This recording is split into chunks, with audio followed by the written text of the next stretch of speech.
Sendi tibiofemoral memiliki gerakan pada semua bidang, tetapi RO yang paling besar ada di bidang sagital. Gerakan full ekstensi dan juga fleksi itu 0-140 derajat. Gerakan transversal yaitu eksternal dipengaruhi oleh posisi sendi di bidang sagital.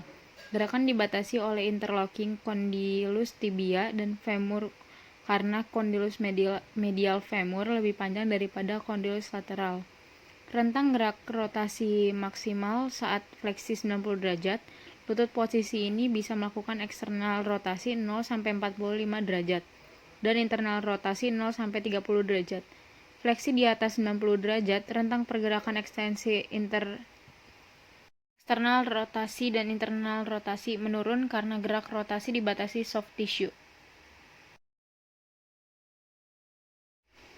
Meniskus adalah plat fibrokartilago yang ada di permukaan sendi os tibia. Ujung-ujungnya melekat pada interkondylar tibia.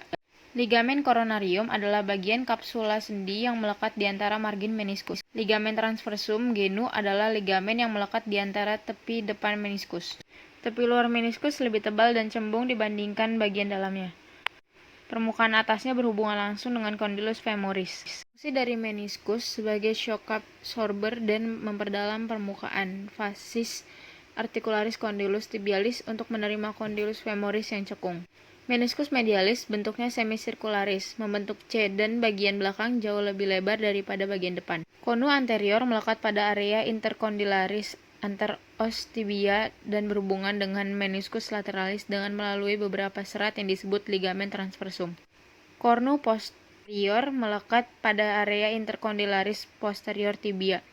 Batas bagian perifernya melekat pada simpai dan ligamen kolateral sendi. Karena perlekatan inilah meniskus media relatif kurang mobile. Meniskus lateralis bentuknya hampir sirkular dan melebar secara merata. Cornu anterior melekat pada area intercondylaris anterior, tepat di depan eminentia intercondylaris. Cornu posterior melekat pada area intercondylaris posterior, tepat di belakang eminentia intercondylaris. Seberkas jaringan fibrosa biasanya keluar cornu posterior dan mengikuti ligamen cruciatum posterior ke condylus medialis femoris. Atas perifer cartilago dipisahkan dari ligamen kolateral oleh tendon musculus popliteus. Sebagian kecil dari tendon melekat pada meniskus. Akibat susunan yang demikian, meniskus lateral kurang terfiksasi pada tempatnya bila dibandingkan dengan meniskus medial. Stabilizer utama lutut merupakan quadrival kompleks medial dan lateral. Quadrival medial terbentuk oleh medial cruciatum ligamen atau MCL. Semimembranosus dan tendo posterior anterius juga bagian dari ligamen poplitea obliquum dari kapsul posterior. Lateral quadrival kompleks terbentuk oleh ekstensi fascia lata, lateral kolateral ligamen atau LCL.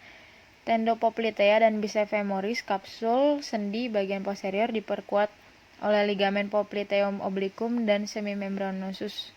Bagian posterolateral oleh struktur yang menyusun ligamen arcuatum kompleks.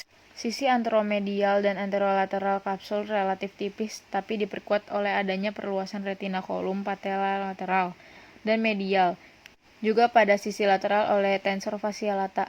Pada sisi medial diperkuat oleh fascia yang meluas dari patella sebagai polepticondylar ligamen dan patellotibial ligamen. Bagian sisi anteromedial dan anterolateral kapsul terlindungi struktur-struktur tersebut dari subluxasi dan gerakan rotasi. Artrokinematik dan osteokinematik. Dalam bidang sagital terjadi gerak fleksi dan juga ekstensi. Tulang femur memiliki permukaan cembung dan tibia cekung. Pada gerak ekstensi terjadi rotasi eksternal tibia. Tuberositas tibia akan bergerak ke lateral selama ekstensi, dan sejajar dengan pertengahan lateral patella pada saat full ekstensi. Gerak traksi dan kompresi memiliki arah kaudal kranial searah sumbu longitudinal tibia.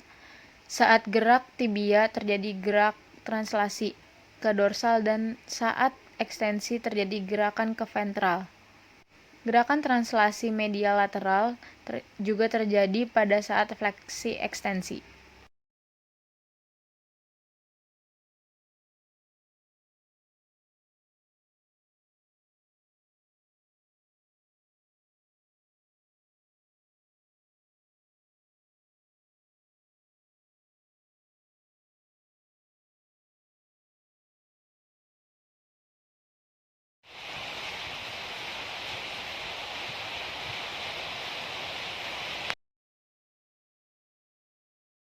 Sampai bertemu di video selanjutnya.